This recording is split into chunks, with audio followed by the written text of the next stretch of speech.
বাংলাদেশে বর্তমানে America, Israel ও ইরানের যুদ্ধের খবরের চেয়েও দ্রুত গতিতে ছড়াচ্ছে এক অদ্ভুত প্যানিক, যার কারণে মানুষ হুজুগে পড়ে পেট্রোল আর ডিজেল মজুত করতে হুমড়ি খেয়ে পড়েছে। কিন্তু প্রশ্ন হচ্ছে, এই আতঙ্কে জ্বালানি তেল কেনা কি সত্যি আমাদেরকে বাঁচাবে নাকি উল্টো বিপদ আরো বাড়াবে?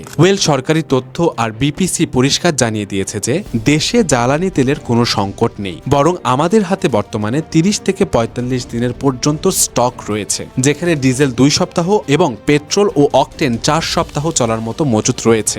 এমনকি নিয়মিত বিরতিতে তেলবাহী জাহাজগুলো চট্টগ্রাম বন্দরে ভিড়ছে। সেখানে অযথা দুশ্চিন্তার কোনো কারণই নেই। কিন্তু আসল সমস্যাটা তৈরি হচ্ছে তখনই যখন সবাই মিলে একসাথে প্যানিক বাইং শুরু করেছে, যার ফলে ফিলিং স্টেশনগুলোতে কৃত্রিম সংকট দেখা দিচ্ছে এবং অ্যাম্বুলেন্স বা কৃষি সেচের মতো জরুরি সেবাগুলো বিপদে পড়ছে। এমনকি দেশের এই পরিস্থিতিতে কিছু অসাধু তেল ব্যবসায়ী অবৈধভাবে প্রায় 10,000 লিটার জ্বালানি তেল পর্যন্ত পানির ট্যাঙ্কিতে মজুত করে বাজারে কৃত্রিম সংকটের কথা বলছে। হ্যাঁ, যদিও আইন শৃঙ্খলা বাহিনী পরবর্তীতে তাদের প্রতি অ্যাকশন নিচ্ছে। আর এই হুজুগকেই থামাতে বর্তমান সরকার 6 মার্চ থেকে বাইকের জন্য 2 লিটার এবং প্রাইভেট গাড়ির জন্য 10 লিটারের যে রেশনিং ব্যবস্থা চালু করেছে, তা সংকটের জন্য নয়, বরং প্যানিক বাইং বন্ধ করার জন্য। কিন্তু অনেকেই ভাবছে দাম বাড়ার আগেই তেল কিনে রাখলে টাকা বাঁচবে। তবে একটা জিনিস মাথায় রাখবেন, আপনার জমানো অতিরিক্ত 2 লিটার তেল হ্যাঁ সত্যি হয়তো আপনাকে কিছুদিন একটা বাড়তি সুবিধা দেবে, কিন্তু এই আতঙ্কে পুরো দেশের সাপ্লাই চেইন অস্থির হয়ে পড়লে